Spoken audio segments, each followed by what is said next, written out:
የሞቱ ሰዎችን በህልማችሁ የምትመለከቱ ሰዎች ምንድነው የምታዩት የሚለው የመጀመሪያው ሐሳብ አላስፈላጊ ፍቺ የሚሰጡ ሰዎች ተጠንቀቁ። የሞቱ ሰዎችን በህልማችሁ የምትመለከቱ ሰዎች ለጥቂት ደቂቃ ከኔ ጋራ ይሄን መልእክት በመስማት እንድትቆዩ አበረታታችኋለሁ፣ ትጠቀሙበታላችሁ። ሰላም ኢትዮጵያውያን እንደዚሁም ኤርትራውያን ይሄንን ለምትሰሙኝ ሁላችሁም ዛሬ መልእክት አለኝ። በተለይ የሞተ ሰውን የምታዩ የሞተችው እናትሽን በህልምሽ የምታይ እናትሽ ወይንም አባት ወይንም የሆነ አጎት ወንድም ባል ሚስት ከሞቱ በኋላ ወራት አመታት የሆነ ጊዜ ሆኗል አስቆጥሯል። ምክንያቱ ምንድነው? ለምን ማየት ሆነ? ለምንድነው የምታዩት የሚለው ከኔ ጋር በሁለት ሐሳቦች በጥቂት ደቂቃ እንመለከታለን፣ ትጠቀሙበታላችሁ።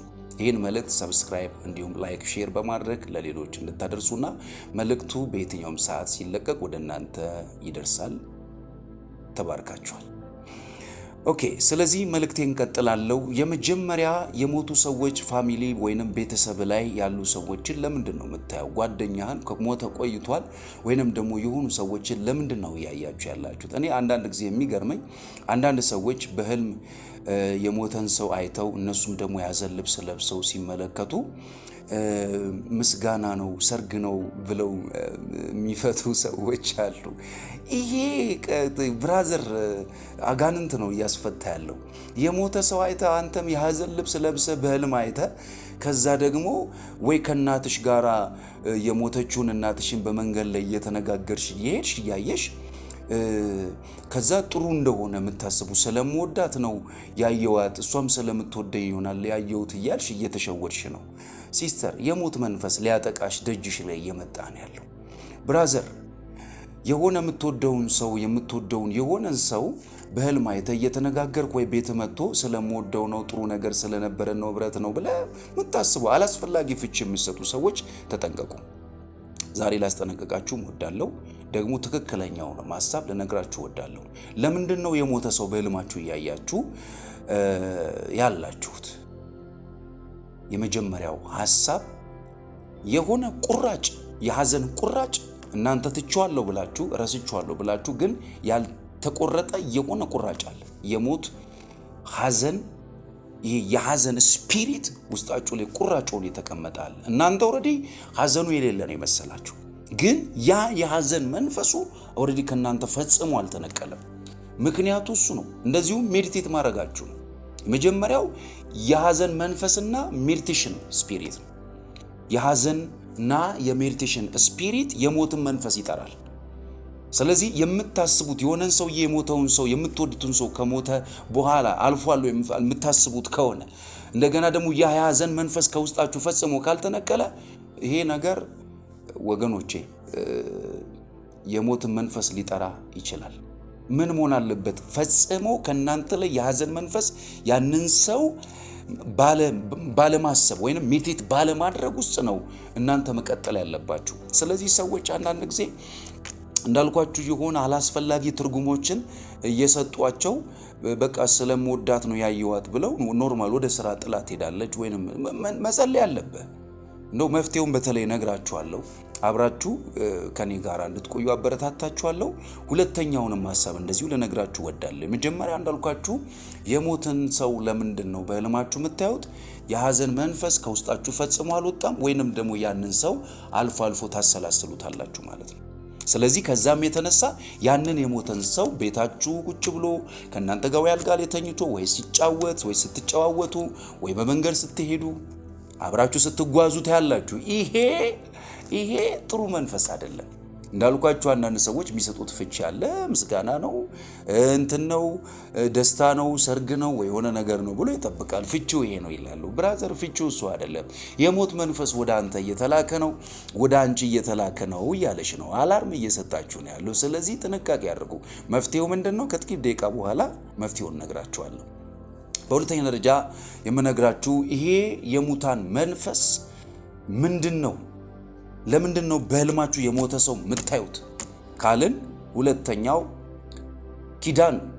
ኪዳን ከቤተሰብ ኪዳን ከዘር ማንዘር አንተ የማታውቀው የሆነ አምልኮ በአያት በቅድመ አያት የነበረ ነገር ግን ያ አምልኮ ሲቋረጥበት በእናንተ ዘመን በእናንተ ጊዜ ያ አምልኮ የለም ስለሌለ የአምልኮ የለመደው አጋንንታዊ ባዕዳዊ የሆነ የነበረው ከዚህ በፊት በዘራችሁ ላይ የነበረው ያ ነገር ምንን ይዞ ይመጣል? በንዴት በብስጭት ከናንተ ቤተሰብ ያለ ጊዜ እናትሽን ያለ ጊዜ አባትን ወንድምን የሆነን ሰው እየገደለ ይወስዳል። ከዛ አንተም ላይ ደግሞ በሌሊት እነዛ የሞቱ ሰዎችን እያሳየ በፍርሃት መንፈስ ሊያጠቃ ወደ አንተ ይላካል። ስለዚህ ፍላጻ ነው የሚላክብን።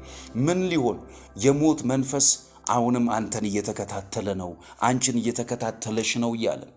ስለዚህ ምን ያስፈልጋል ካላችሁኝ መፍትሄውን አሁን የምነግራችሁ ይሆናል። በተለይ በአንደኛ ደረጃ የነገርኳችሁንም በዚህ በሁለተኛ ደረጃ ለነገርኳችሁም ወሳኝና ቁልፍ የሆነውን ሐሳብ ነው የምነግራችሁ።